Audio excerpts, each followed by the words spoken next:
रात जो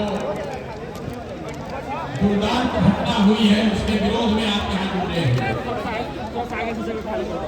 पिछले कई दिनों से हम लोग देख रहे हैं टीवी में, मीडिया में, सोशल मीडिया में बड़े बड़े नेता, बड़े बड़े लोग यहाँ आ रहे हैं।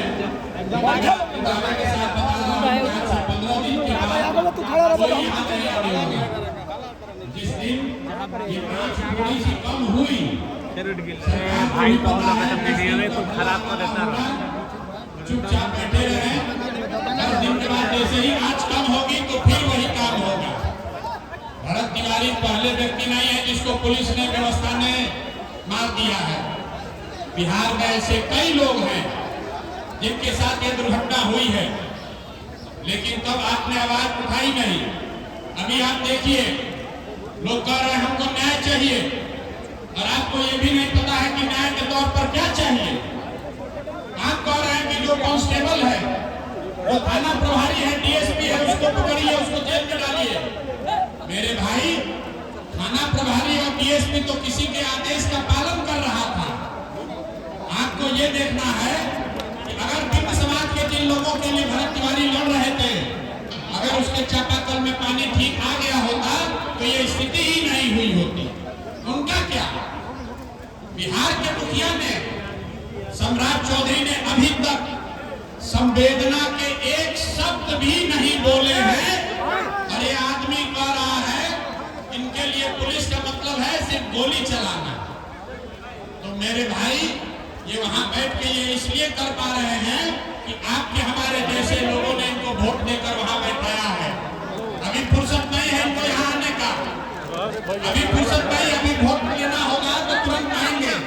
तो मैं यहाँ बिहार का नहीं आया, मेरा घर भी शाहबाद है, शाहबाद के बेटा के तौर पर आए हैं, बिहार के बेटा के तौर पर आए हैं, और आपसे वही बात कहेंगे। मेरे भाई, जितनी समझ मेरी है, इस परिवार को पैसा नहीं चाहिए, इस परिवार को नौकरी घर नहीं चाहिए, आपको पैसा नौकरी घर नहीं चाहिए, आपको सबसे पहले भरत भूषण तिवारी के लिए न्याय चाहिए। सब लोग इस पर सहमत है कि नहीं है? भरत भूषण तिवारी के परिवार के भरण पोषण की जिम्मेवारी यहाँ के लोग, यहाँ का एक एक व्यक्ति उठा सकता है अपने कंधे पर। जब इस हत्या के पीछे जो लोग हैं, जिन लोगों ने इस हत्या का आदेश दिया है, उन पर कार्रवाई की जाएगी। अभी भरत जी के माता जी से जब बात हुई है, उनको हम लोगों ने जो आश्वासन दिया है, आप ध्यान से सुन लीजिए। सरकार ने कहा है कि इस घटना की न्यायिक जांच की जाएगी।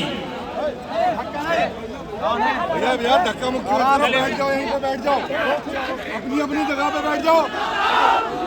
सरकार ने कहा है कि इस घटना की न्यायिक जांच की जाएगी। हम लोग की पहली मांग ये होनी चाहिए कि न्यायिक जांच किसी रिटायर्ड जज के द्वारा नहीं, सिटिंग जज के द्वारा किया जाना चाहिए, और 3 महीना के अंदर अंदर जांच को पूरा किया जाना चाहिए। दूसरी जो बात है कि सिर्फ जिन लोगों ने गोली चलाई है या जो घटना स्थल पर थे, उन पर कार्रवाई हो, वो जेल जाए, फांसी पर चढ़े, लेकिन उसके साथ साथ न्यायिक जांच में इस बात की भी जांच होनी चाहिए कि पटना में गृह मंत्रालय में बैठे हुए अधिकारी, जो नेता है, डीजीपी है, बिहार के गृह मंत्री हैं, क्या उन्होंने किसी ने गोली चलाने का आदेश दिया है कि नहीं दिया है? इस बात की भी जांच होनी चाहिए, तभी इंसाफ होगा। नीचे के कांस्टेबल और दरोगा को सस्पेंड करने से इंसाफ नहीं होगा मेरे भाई। आज यहाँ जिसको आप सस्पेंड कीजिएगा 6 महीना के बाद फिर बहाल हो जाएगा।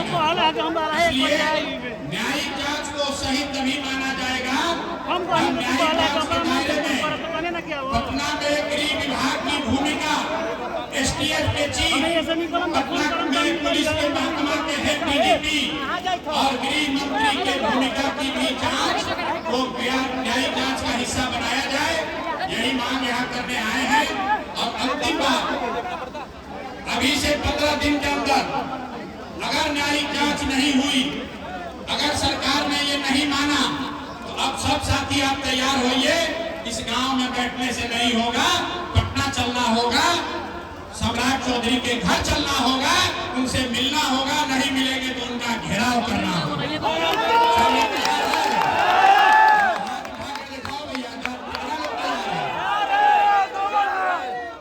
नारा लगाने से ना होगा, इसीलिए ये दुर्दशा है, इसीलिए ये दुर्दशा है। अगर पटना चलना है आपको भी चलना पड़ेगा, सिर्फ गाने से बात नहीं मिलेगी। बहुत बहुत धन्यवाद।